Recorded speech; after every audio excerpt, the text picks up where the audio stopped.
Retomemos el problema de desplazar una carga pequeña, una carga Q, supónganse, una carga Q pequeña, entre los puntos A y B, yendo por cualquier camino arbitrario, en un entorno donde existe una carga Q mayúscula positiva que genera esta línea de campo eléctrico. Ya sabemos que para desplazar una carga en presencia de otra hay que realizar un trabajo, hay que invertir una energía. Y para llevarla desde un punto a otro, también sabemos, lo repetimos, que no importa el camino, solo importan los puntos de inicio y de llegada, pues las fuerzas eléctricas son conservativas en este caso. Ahora bien, esta carga, por el solo hecho de serlo y estar inmersa en un campo eléctrico, va a generar una fuerza, sobre ella va a existir una fuerza, y esa fuerza va a valer Q por el campo eléctrico que existe en ese punto, campo eléctrico creado por esta carga Q. Ese campo eléctrico va a ser una función de la posición, en este caso va a valer K por Q sobre R al cuadrado en la dirección del versor R, donde el versor R va a ser este vectorcito unitario que parte de la carga que genera el campo eléctrico y apunta al lugar en donde yo estoy interesado en calcular ese campo eléctrico. Esta carga, entonces ahora, sobre sí, tiene esa fuerza de valor Q por E.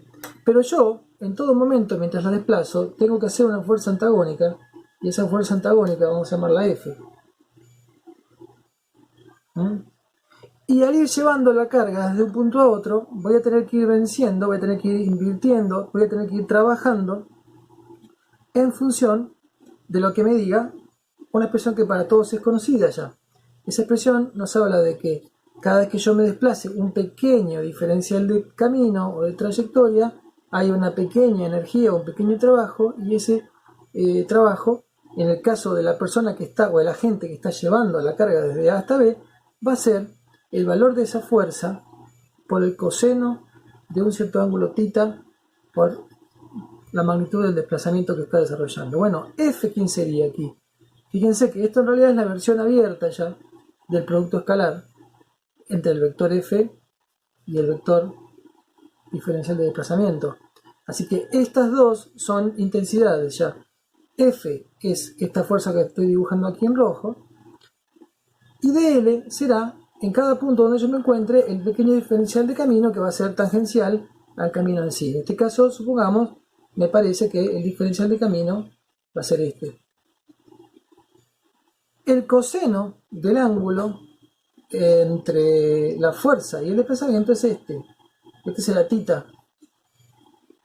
Hasta acá todo esto está claro. Ahora, si nosotros recordamos, o lo podemos ver acá mismo, resultará que F, la fuerza que yo estoy haciendo, es igual a la fuerza que va a sentir esa carga Q por el campo eléctrico. Así que esta expresión que está aquí, esta que está aquí, nosotros la podemos reescribir como menos Q por el valor del campo eléctrico allí, ya expresado en magnitud, por el coseno de θ por el módulo de dl. Y eso que está allí como coseno de θ por diferencial L, si nos fijamos bien, es la proyección del camino en la dirección radial. Eso que está allí es dr, es la componente del camino sobre ese radio. Por lo tanto, esto coincide con el módulo de dr. Entonces, esta expresión de diferencial de trabajo es, en rigor, menos Q por el campo, que voy a seguir escribiéndolo así para no evitar problemas, por el módulo de el diferencial R.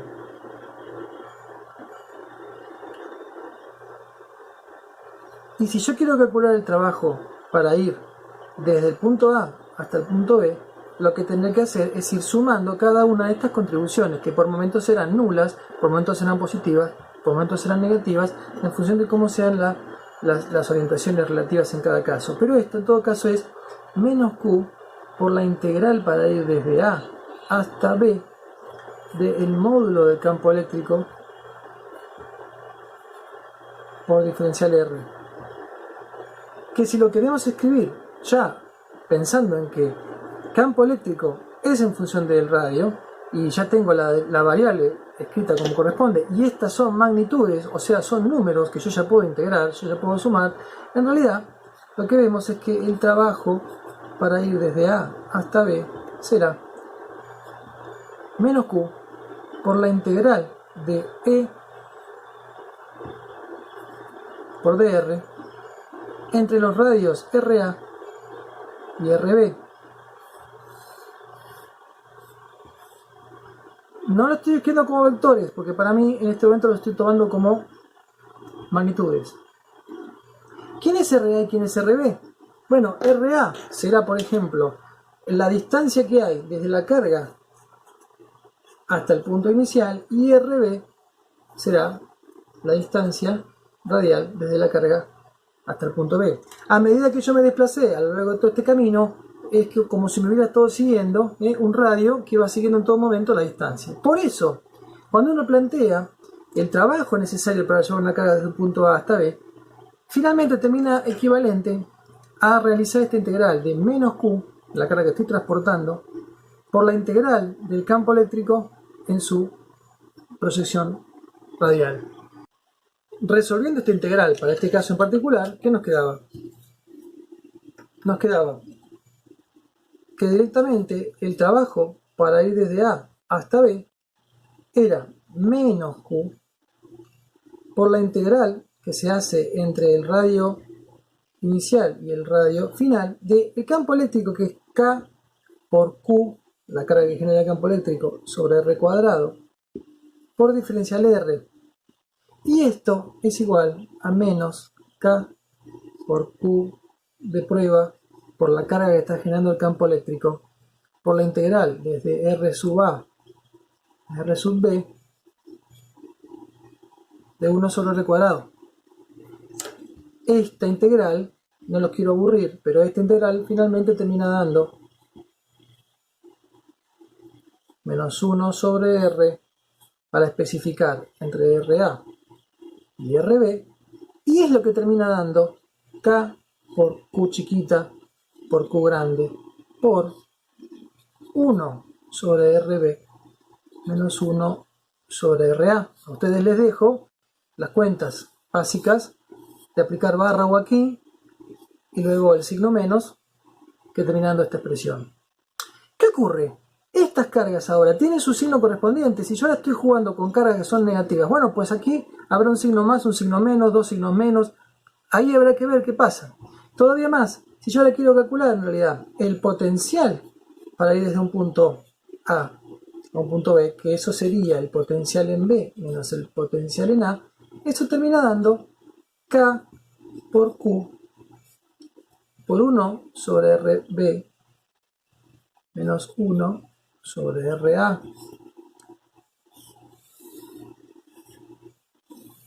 Esto se medía en joules, esto se mide en joules por coulomb, es decir, volts.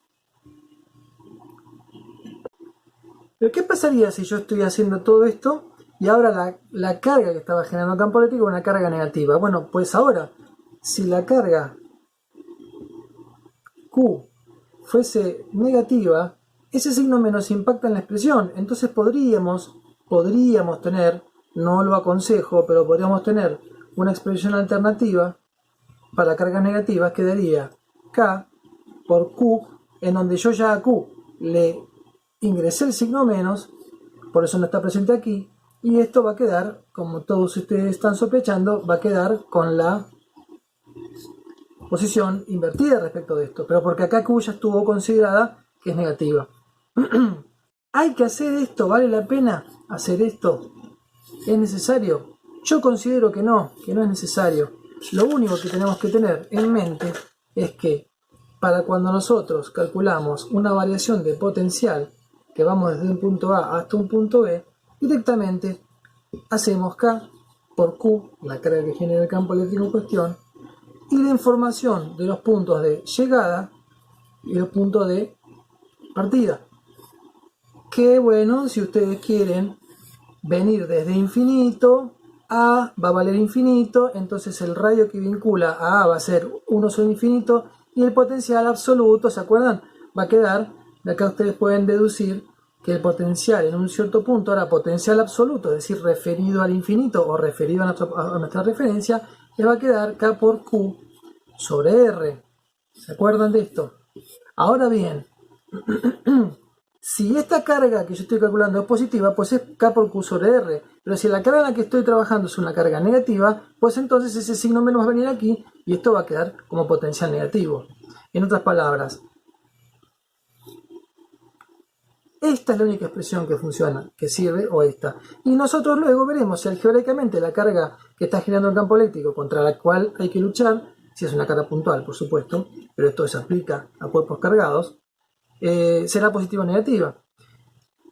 Como regla práctica, si yo tengo una carga positiva, sabemos que una carga positiva va a generar campos eléctricos cuya representación como líneas de fuerza son líneas de fuerza todas salientes, mientras que una carga negativa tiene una representación, la carga si es puntual tiene simetría radial, pero ahora las líneas de fuerza son todas entrantes. ¿Qué significa esto que acabamos de ver? Bueno, piensen, B es el punto de llegada, A es el punto de partida. Significa esto. Si yo estoy yendo desde un punto a un punto B, yo estoy yendo en contra de la línea de fuerza. Cada vez que yo voy en contra de una línea de fuerza, independientemente de los signos, siempre voy hacia zonas de mayores potenciales. Por lo tanto, en este caso, la diferencia de potencial va a dar mayor a cero. Análogamente, si yo en vez de haber hecho esto, por ejemplo, hubiera hecho esto, hubiera partido de aquí, entonces este punto sería mi punto A' y me hubiera alejado hasta aquí, este hubiera sido mi punto B', al ir a favor de la línea de fuerza, voy a ir hacia una zona de menor potencial.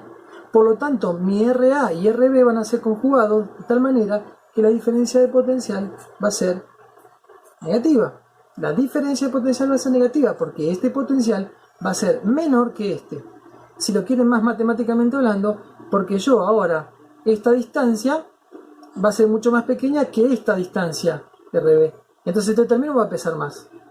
Y además, me queda claro, porque si yo, por ejemplo, me moviese desde este punto hasta este punto, lo cual me estaría hablando de un A'', si quieren, este es un B'', y yo voy a radio constante por este camino, la diferencia de potencial, prima, acá va a ser cero. ¿Por qué? Porque los radios de inicio y de llegada son iguales, obviamente este término se hace cero, y se acabó, el delta B es igual a cero. Pero lo que está diciendo, que es mucho más fuerte e interesante, es que me moví por zonas de potencial constante, o por lo menos desde donde yo partí y a donde llegué, tenían los mismos valores de potencial, por eso la diferencia de potencial es cero.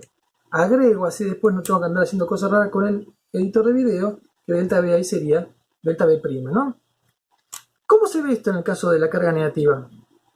Y si yo me quisiera mover, o hubiera querido ir desde A hasta B, fíjense que yo para ir desde A hasta B estoy yendo a favor de la línea de fuerza de esta carga negativa. Si yo me muevo a favor de la línea de fuerza, sí o sí, estoy yendo hacia zonas de menor potencial. Por lo tanto aquí la diferencia de potencial hubiera dado como negativa. Si yo hubiera querido, ahora, haciendo lo mismo que aquí, irme desde A' hacia B', me voy en ese sentido, voy en contra de la línea de fuerza. Ah, pero es una carga negativa. No importa, estoy yendo en contra de la línea de fuerza. Al ir en contra de la línea de fuerza, aquí habrá más potencial, absolutamente hablando, que aquí. Por lo tanto, estoy yendo hacia zonas de mayor potencial y la diferencia de potencial prima en este caso va a ser mayor a cero. Porque me estoy alejando de la carga negativa. Y por supuesto, si yo ahora quiero irme desde un lugar a otro y termino en el mismo punto B', A', del cual partí respecto a las distancias. Igualmente acá la diferencia de potencial prima va a ser 0. En conclusión, para tratar de cerrar las ideas,